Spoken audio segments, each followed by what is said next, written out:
Sir, केंद्रीय मंत्री ने आज बयान आया है, सर उनका है कि मानहानि का दावा पेश करें आपके खिलाफ मानहानि का दावा पेश करने की बात कर रहे हैं। दिल्ली कोर्ट गजेंद्र सिंह दिल्ली कोर्ट में आज पेश कर रहे हैं मानहानि दावा। मानहानि का मुकदमा दर्ज कराने जा रहे हैं या करा दिया है? सर 2 बजे की बात है, 2 बजे कराने जा रहे हैं सर। तो हम तो स्वागत करेंगे, क्योंकि इसी बहाने कम से कम केस आगे बढ़ेगा, भला होगा उन गरीबों का जो चर्चा में नहीं थे।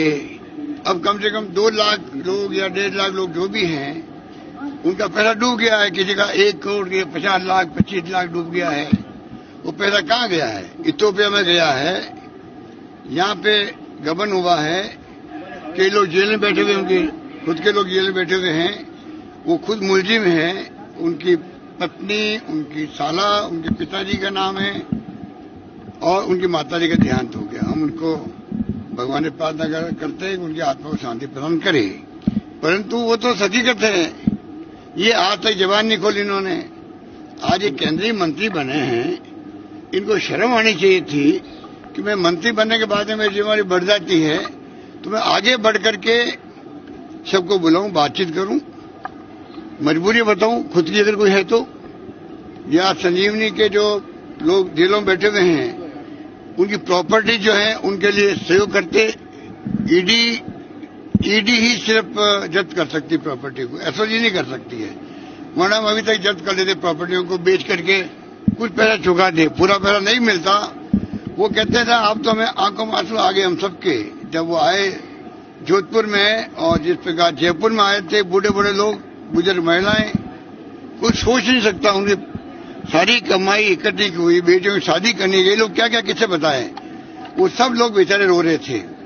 इनको उनमें उनके आंसुओं पे भी शर्म नहीं आती, इनको दया भी नहीं आती। इनको चाहिए वो तो करे, मानहानि का केस अच्छा लगेगा, इसी बहाने केस आगे बढ़ेगा तो गरीबों का इश्यू नेशनल लेवल बनेगा। मैं चाहता हूं प्रधानमंत्री जी तक बात जाए, अमित शाह जी तक बात जाए। अमित शाह जी खुद कोऑपरेटिव मिनिस्टर है, उनके अंडर आती है सोसाइटी है।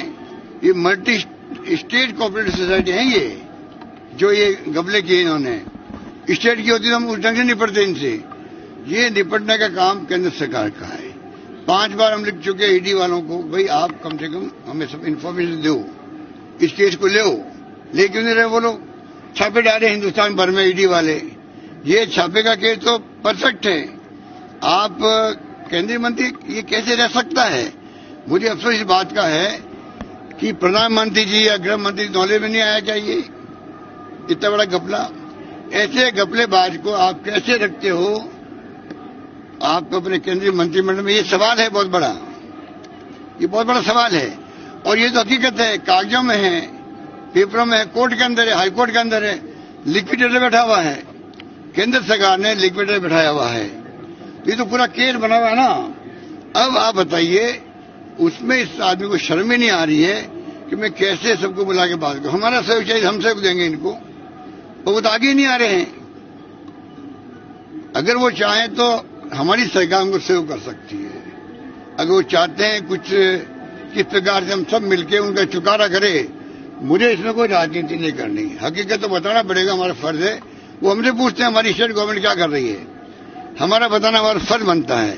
तो मैं उनसे कहना चाहूंगा, आप फिर भी स्टेट गवर्नमेंट को सहयोग चाहिए, स्टेट गवर्नमेंट आपको पूरा सहयोग देगी।